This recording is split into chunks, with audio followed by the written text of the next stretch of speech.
UP में meet कारोबारियों ने अपनी हड़ताल वापस ले ली है। अवैध बूचड़खानों पर सरकार की सख्ती के बाद मीट कारोबारी हड़ताल पर चले गए थे। मीट कारोबारियों के एक प्रतिनिधि मंडल ने सीएम आवास पर योगी आदित्यनाथ से मुलाकात की और अपनी बात सामने रखी। इस दौरान सीएम आदित्यनाथ ने मीट कारोबारियों को आश्वासन दिया कि सरकार का उद्देश्य किसी को भी परेशान करना नहीं है और न ही सरकार किसी पूर्वाग्रह से काम कर रही है। यूपी सरकार के प्रवक्ता सिद्धार्थनाथ सिंह ने मीटिंग में हुई बातों की जानकारी दी। थाने हैं वो भी आए थे, जो यहाँ पे दुकान जिनकी चलती है उत्तर प्रदेश के अंदर उनका भी एसोसिएशन आया था और मुख्यमंत्री जी से एक आधे घंटे के ऊपर की बैठक रही। प्रतिनिधिमंडल ने अपना जो आवेदन है वो दिया मुख्यमंत्री जी को और साथ ही साथ मुख्यमंत्री जी ने प्रतिनिधिमंडल को बताया कि ये जो सरकार है ये सरकार सबकी सरकार है। ये सरकार जो है वो सुप्रीम कोर्ट और एनजीटी का पालन करना चाहती है। पिछली सरकारों को कर लेना चाहिए था, ना तो ये तकलीफ नहीं होती। और साथ ही साथ सरकार को कहीं संवैधानिक कोई कठिनाई हो उसका भी सरकार को ध्यान देना पड़ता है।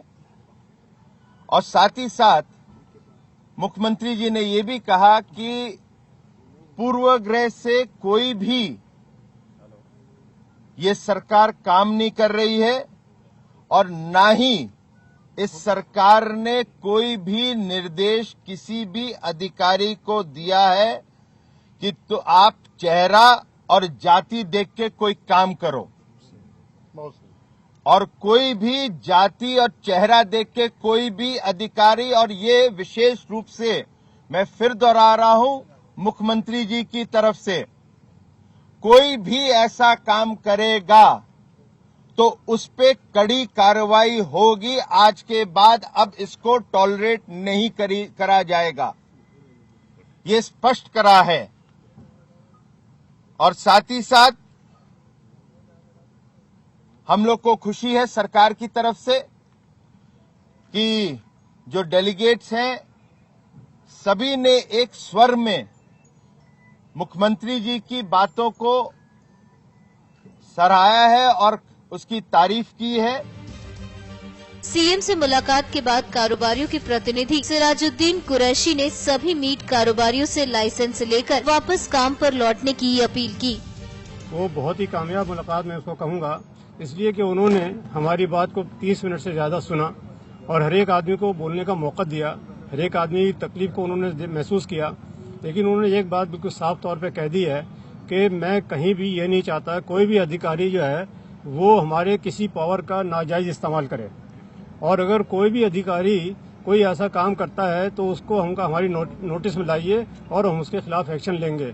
हमने अपनी सारी परेशानियां बताई कि जानवरों की पकड़ धकड़ होती है, ट्रक रोके जाते हैं, दुकानदारों के जो लाइसेंस, यहाँ तक के जो लाइसेंस वैलिड थे उनको भी कैंसिल कर दिया गया, और जो स्लॉटर हाउस खासतौर पे जो बंद कर दिए गए हैं, जो म्यूनिसिपैलिटी के अंडर में आते थे उनके पास भी लाइसेंस था, लेकिन उनको इसलिए बंद कर दिया गया ताकि उनके पास दूसरी परमिशन नहीं थी। वो हमने बताया कुछ एक्सपोर्ट के जो स्लॉटर हाउसेस थे उनके अंदर भी 12-13 स्लॉटर हाउसेस को छोटी छोटी बातों के ऊपर बंद कर दिया गया। तो मुख्यमंत्री जी ने उसके लिए हमको बहुत यकीन दिलाया है कि मैं इन तमाम चीजों को देखूंगा, और अभी थोड़ी देर के अंदर एक उनकी बहुत बड़ी मीटिंग होने जा रही है, शायद सारी कैबिनेट के लोग उनके पास आएंगे, लेकिन उन्होंने बहुत खुले तौर पर कह दिया है कि किसी तरह का भी कोई भेदभाव जो है वो शक्ल देख के या इंसान को देख कर नहीं होगा, उसके नाम को मजहब को देख कर नहीं होगा, बल्कि इंसाफ होगा उसके शहरी होने का और भारतीय होने का होगा।